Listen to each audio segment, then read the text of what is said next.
Yeah, yeah. What's up, Dallas Cowboy Nation? It's your boy G from Jersey with the Quest for Six podcast, bringing them positive vibes, and positive vibes for you folks, man. Listen, it has been a dull week, without a doubt.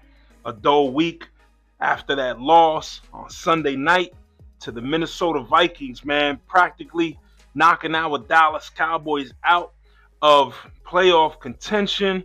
And man, the mood has been grim. It has been dull on Twitter verse, man. I ain't gonna front, man. I've seen so many people pouting. I did a little bit of pouting myself, but everybody is upset, and rightfully so. Rightfully speaking, man. The Cowboys blew opportunities in back-to-back weeks. 2 weeks ago against Detroit, had a big-time opportunity to surpass Detroit, but a road test to maintain. Right, they had won 3 games in a row. To maintain that pace, they dropped the game in Detroit. Now you had 10 days to prepare for Minnesota and put yourself and keep yourself back in playoff contention, and they dropped the game at home to Minnesota after 10 days. The most alarming thing for me is that Dallas is practically we've been healthy all year considering, right? I understand that Tyler Guyton has been hurt. We've missed him for a few weeks now. But other than that, you've been healthy in the majority of positions, right? You can't say that we've been hurt. We've been playing without guys. That hasn't been true. What has been true is that the defense has been mediocre to bad all season. We got mediocre after we made the Quinnen Williams trade, right? But other than that, it's been bad on the defensive side. The cornerback room that's an F grade all the way around. Cornerback room has been an F grade all the way around. The linebacker group, the whole room has been an F. Nobody has taken leadership or control. A lot of pressure was thrown on DeMarvion Overshown on his way back. But I cautioned everybody. I said, dude is coming back off of major knee injury. He's probably not going to be up to what everybody expects it to be. And sure enough, he's playing a little bit slower than what we've seen him play. Another thing that could be true in that regard is that Matt Eberflus is not using him the right way. That can be true as well. But Matt Eberflus has been horrendous this year with his play calling.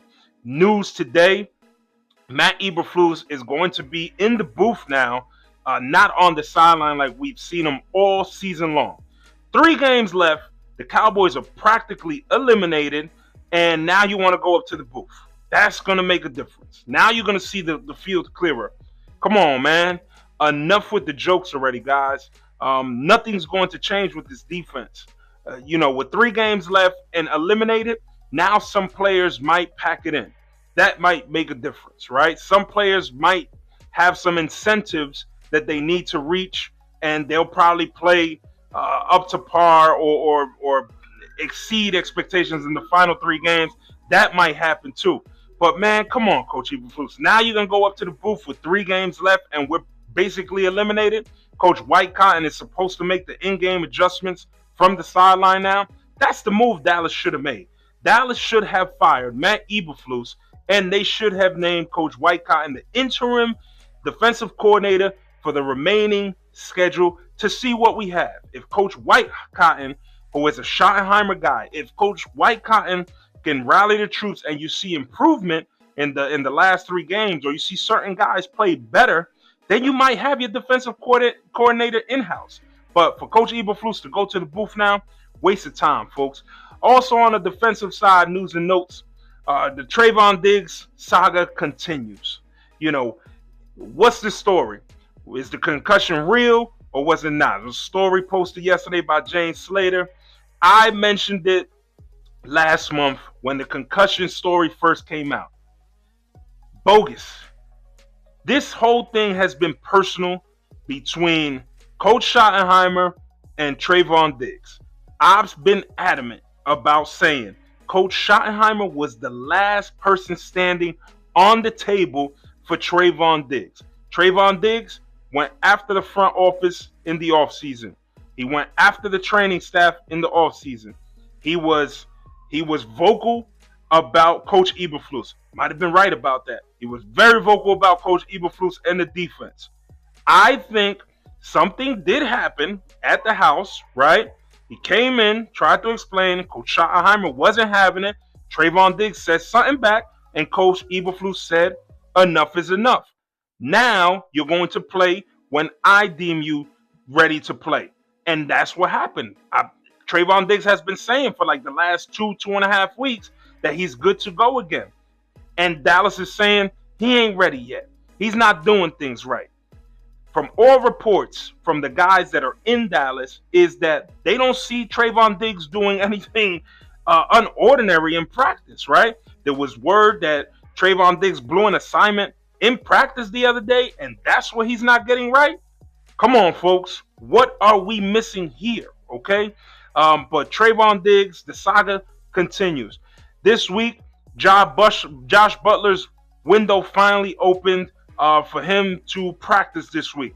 Josh Butler is another player who's been saying for weeks that he's been ready to play and ready to help on the defensive side. Let's see what we have, right? Bring him in. The young man tore an ACL last year, did the rehab, battled to get back. Let's see what we have in Josh Butler. Let's hope that, these reps are valuable to somebody like Shavon Ravel. Kalen Carson has been up and down since he's been back. But let's see what we have on these young guys. I don't think that Quinnen Williams plays this week because of that concussion. He hasn't practiced all week, and that's not a good sign. Considering that Dallas is out, if Dallas would have still been in contention, I think that Quinnen Williams probably plays this week. But considering the situation, the scenario, I don't think that Quinnen Williams is out there on Sunday against the Chargers. Let's